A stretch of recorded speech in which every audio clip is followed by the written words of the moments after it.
From the acclaimed director of the Lord of the Rings trilogy, who really should have moved on by now, and the money-grubbing studio who's continuing the awful trend of splitting one short book into multiple unnecessary movies, comes the first installment of a trilogy that should really only have one installment: The Hobbit, An Unexpected Journey.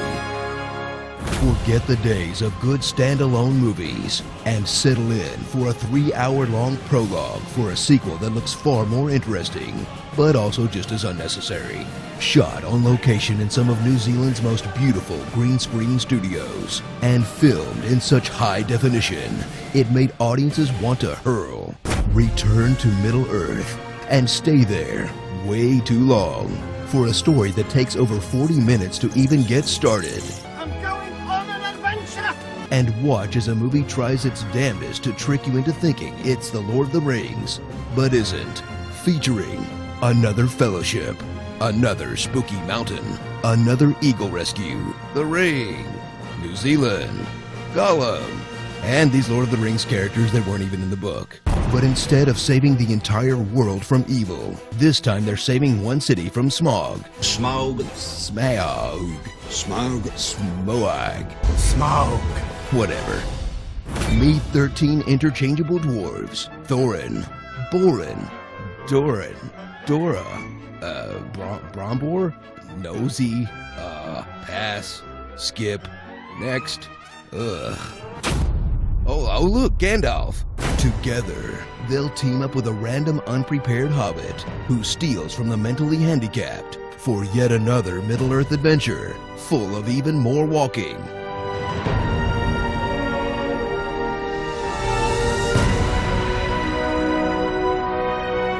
And singing. The pines were roaring all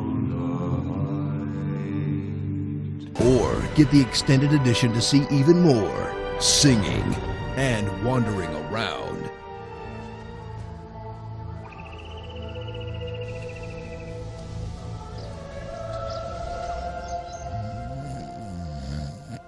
Oh, sorry, dozed off for a second there. Man, I can't believe there's going to be 2 more of these.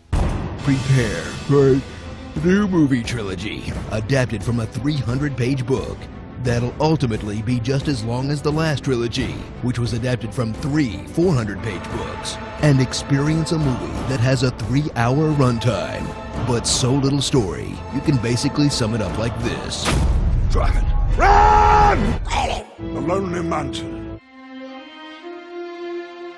So instead of Return of the King's 8 different endings, watch a movie that doesn't even have one. But you won't even mind, since it means you can finally go home and watch Game of Thrones. I do believe the worst is behind us. You said it, buddy. Starring Dildo Daggins, your parents' favorite band, Birdface, Mama June, Honey Boo Boo, Hobos, Not Viggo Mortensen, those rock people from He-Man, Precious, based on the novel Push by Sapphire, God of War, Galargamel, and Straight Dumbledore. The Hobbit, a totally expected letdown. Look, I know there's a dragon there and everything, but couldn't the Eagles have dropped them off a little bit closer to the mountain? Lazy birds. For more awesome stuff, be sure to click our precious subscribe button. Screw you guys, I'm going home. That really rustled my jibbies. Donkey boner. I'm looking at you through the window. Such honest mini-trailer wow.